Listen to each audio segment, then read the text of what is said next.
It's December 30th, 2025, and I'm sitting here thinking about how our ancestors used to have to run through forests and woods like this trying to find their way to freedom and slavery, the African Americans. Today is December the 30th, 2025, and it's almost the watch night, what they would call it, December the 31st. And on this night, slaves and free people would sit up by the thousands. Well, they did set up on this particular night in 1862, if I'm not mistaken, waiting to see if the Emancipation Proclamation was going to be signed to free the slaves.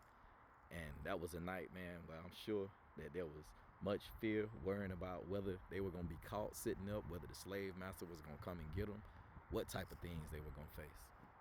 But as we sit back and think about that, man, that's a night to be much remembered. A lot of times we go out and we shoot fireworks and do all those type things, and we celebrate different ways, drinking, and all up watching the balls fall in different cities and things of that nature. But man, it's a night that we should really think about our ancestors. And then not just this night, also the next day, January the 1st, before the Emancipation Proclamation was signed, that day was known as Hiring Day, or to the slaves they called it Heartbreak Day, because that was the day that the slave master would settle up all his debts.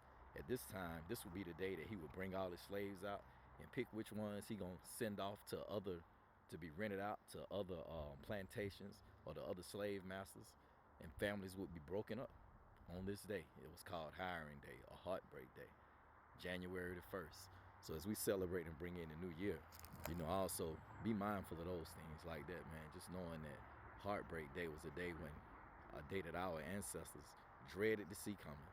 A day when a mother would be separated from her child, when a husband would be separated from his child, father separated from his wife, and so forth. You know the story. But anyway, man, I just wanted to, bring this to your mind, bring this to your recognition.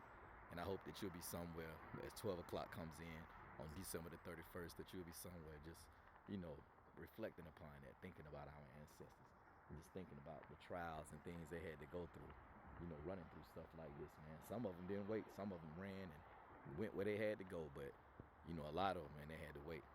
And like I say, June the 10th, that was a Juneteenth festival. That was a whole different scenario right there, where people in other states didn't find out until 6, 7 months later. And I'm sure it was some that didn't find out until later than that. But anyway, it's cold out here. I'm finna head back in. But man, y'all take care and be blessed and stay strong. Yahweh loves you.